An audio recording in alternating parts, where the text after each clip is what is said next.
Hello everyone, Andy Schwab here with your Farm and Ranch News. On Monday, the State Land Board met and heard from several agencies. During the meeting, the Montana Department of Natural Resources and Conservation, or DNRC, was asked to present information on the delegated responsibilities for state trust land management specific to private water rights in relation, that is, to state trust land leases after several concerns were raised by members from the Montana agricultural community.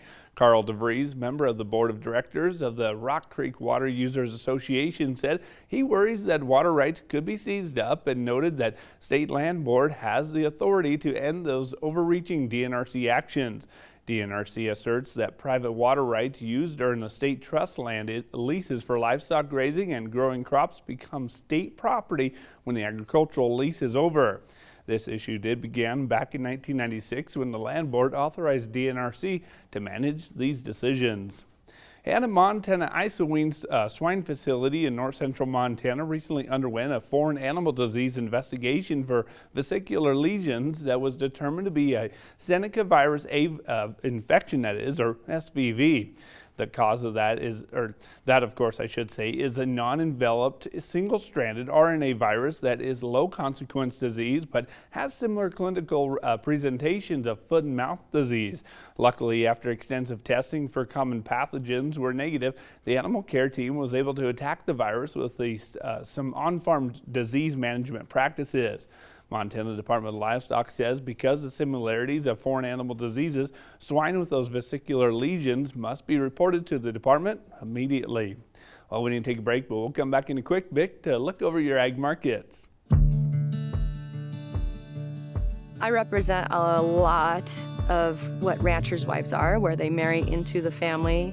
Coming into established ranch, the expectations of that is just absolutely overwhelming. You know, there's always stress with all families, but when you're not dealing with the stress outwardly, it will definitely impact everyone inwardly. You may feel alone, but you're not alone. Welcome back, friends, to your Ag News and your markets. New data released this month from the Environmental Protection Agency shows that agriculture decreased greenhouse gas emissions in 2022. The EPA was recently releasing that inventory of U.S. greenhouse gas emissions and sinks 1990 to 2022.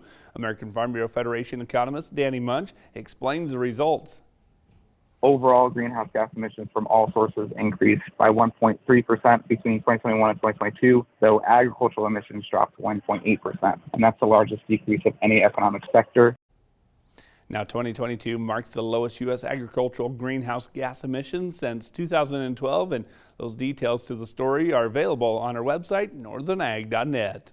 Well, cattle futures grabbed a higher gear for a second day in a row on Tuesday as traders try to put last month's lack of trader support amid those concerns of the avian influenza behind them. Unfortunately, boxed beef prices remain concerned over the bug and have not found a multi-day rally for a few weeks, which could ultimately hurt the cash cattle trade tomorrow or Thursday. And luckily, the cattle prices at auctions continue to remain elevated, especially on the coal cow markets, as Bowman auction continues to see their coal cow prices well above $2,000 per head of those coal cows. The Sioux Falls also will be looking to build on their last week's price gains for the sheep with the optimism that's being seen throughout much of the sheep industry. For the winter wheat prices, they continue to remain on that same sideways trading range for the last 2 months now and show no real big signs of taking a direction anytime soon. Spring wheat planting, on the other hand, continues on as Montana's crop just 2% in the ground so far. Well, there's a look at your ag markets. I'm Andy Schwab. Have a great rest of your day.